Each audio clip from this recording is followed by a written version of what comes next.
ஆனால் ஒன்றை மட்டும் கூறிக்கொள்ள ஆசைப்படுகிறேன்.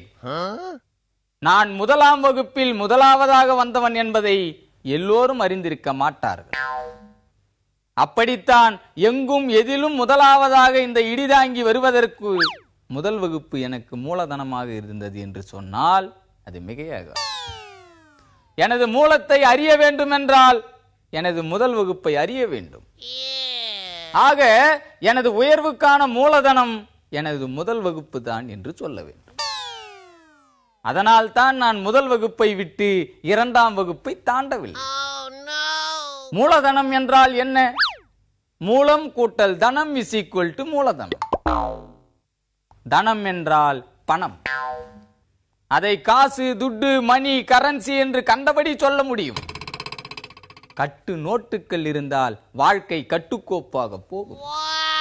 துட்டு இருந்தால் வாழ்க்கைக்கு துப்பு கிடைக்கும் என்று எல்லோரும் சொல்லுகிறார்கள். ஆக காசு, பணம், துட்டு, மணி என்று சொல்லப்படுகிறவை ஒரு தம்படி கூட இடிதாங்கியின் கைகளுக்கு கிட்டாமல் எட்டா கனியாகவே இருக்கிறது என்று சொன்னால் மூலம் கூட்டல் தனம் என்னிடம் எப்படி இருக்கும்? ஆனால் துட்டு மட்டும் மூலதனத்தின் முதல் பிள்ளை இல்லை. மூளையும் மூலதனத்தின் ஒன்று வீட்டு பிள்ளை என்பதை மறந்துவிடக்கூடாது. முதலீட்டை கொட்டி கொடுக்க 30 பேர் முன் வந்தாலும் அந்த முதலீட்டை முந்திக் கொண்டு நிற்பதற்கு என்னுடைய மூளை தேவைப்படுகிறது. என்னுடைய மூளையும் மூன்றாம் நபரின் முதலீடும் ஒன்றாய் கலக்கும் போது ஒரு கோடீஸ்வரன் உற்பத்தியாகி.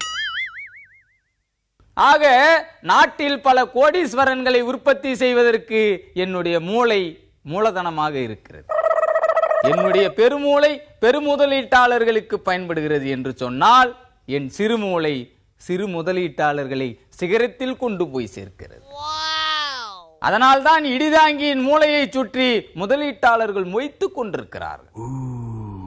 ஆனால் அப்பேற்பட்ட மூளையை கொண்டிருக்கும் இந்த இடிதாங்கி முதலீட்டாளர்கள் ஒன்று கூடும் மாநாட்டில் கலந்து கொள்ள வருமாறு கடிதாசி போட்டு கூப்பிட்டிருப்பதாக அறிகிறேன். உகாண்டாவில் போண்டா கம்பெனி தொடங்குவதற்கான முதலீடு குறித்து என் மூளை சிந்தித்துக் கொண்டிருப்பதால் இது போன்ற மாநாடுகளில் பங்கேற்க முடியாமல் போவது தவிர்க்க முடியாததாகிவிடும். ஏனென்றால் எனது மூளை உலகமயமாக்கலை உள்வாங்கிக் கொண்டு தாராளமயமாக்கலை வெளிவாங்கிக் கொண்டு திக்கெட்டும் உள்ளும் வெளியுமாக செயல்புரிந்து கொண்டிருக்கிறது. அதனால்தான் என் மூலம் என் மூளை என்று தனி வழியில் இயங்கிக் கொண்டிருக்கிறேன். அதனால் முதலீட்டுக்கு ஈடு இல்லை, அதை செயல்படுத்தும் இடிதாங்கிக்கு வீடு இல்லை என்ற உண்மையை கூறி விடைபெறுகிறேன். நன்றி, வணக்கம்.